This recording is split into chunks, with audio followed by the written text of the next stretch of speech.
Hi welcome to Sanvika lucky YouTube channel. మన ఛానల్లో బెల్లం గవ్వలు ఎలా తయారు చేసుకోవాలో చూసి నేర్చుకోండి. దానికి ఒక గోధుమ పిండి ఒక కప్పు తీసుకోవాలి.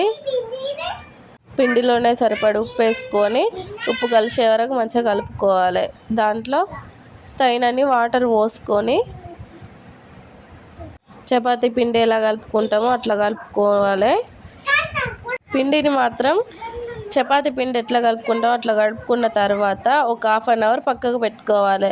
లేదంటే పిండి కలుపుకునే కాడనే ఉంటుంది మన గవ్వలు ఎట్లా రావాలి అన్నది. మెత్తగా పిండి సరిగ్గా కలుపుకోకపోతే గవ్వలు మెత్తగా వస్తాయి. మనం పిండి కరెక్ట్ కలుపుకున్నాం అనుకోండి, ఆ గవ్వలు మంచి క్రిస్పీగా వస్తాయి. అందుకే పిండి కలుపుకున్న తర్వాత ఒక ½ గంట 1 అవర్ అట్లా పక్కకు ఉంచండి. పక్కకు ఉంచిన తర్వాత ఇట్లా చిన్న చిన్న ముద్దలు చేసుకోవాలి. ఇలా బాల్స్ చేసుకొని అన్నీ ఒకటే కాడ సమకూర్చుకుంటే మనకు గవ్వలు చేసేటప్పుడు ఈజీగా ఉంటుంది. ఒకదాని వెనుక ఒకటి తీసుకొని గవ్వలు చేసుకోవచ్చు. మీ దగ్గర గవ్వలది చెక్క ఉంటుంది కదా, ఆ చెక్క తీసుకుంటే చెక్క మీద చేయండి. మా దగ్గర గవ్వల చెక్క లేదు, అందుకే ఫోర్క్ మీద చేస్తున్నాం. ఏం లేదు, ఆ బాల్ దాని మీద పెట్టి కొంచెం కిందికి ఇలా ప్రెస్ చేసి పైనుంచి ఇట్లా అనాలి. ఇట్లా కప్పినట్టు అనాలి. అది అప్పుడు గవ్వ షేప్ వస్తుంది. చూడండి, ఇప్పుడు ఇట్లా గవ్వ షేప్ వస్తుంది.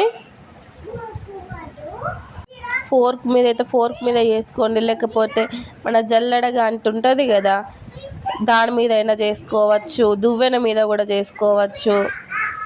మన గవ్వ షేప్ అచ్చుడు ఇంపార్టెంట్. ఇట్లా మనం చేసుకున్న ఉండలన్నీ గవ్వలు చేసుకొని పక్కకు ఉంచుకోవాలి.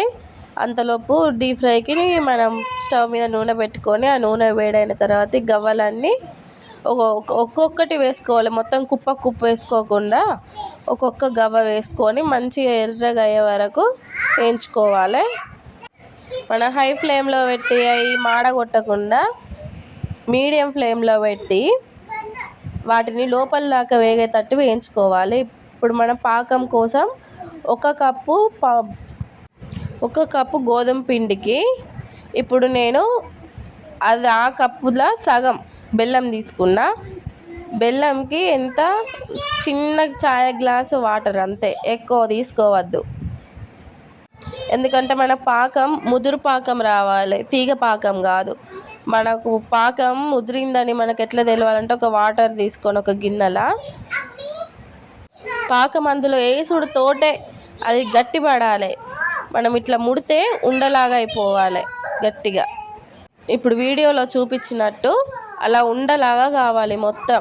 మనము ఆ గిన్నెకేసి ఇట్లా కొడితే టిక్మన్ సౌండ్ రావాలి, అప్పుడు అది పర్ఫెక్ట్ పాకం వచ్చినట్టు.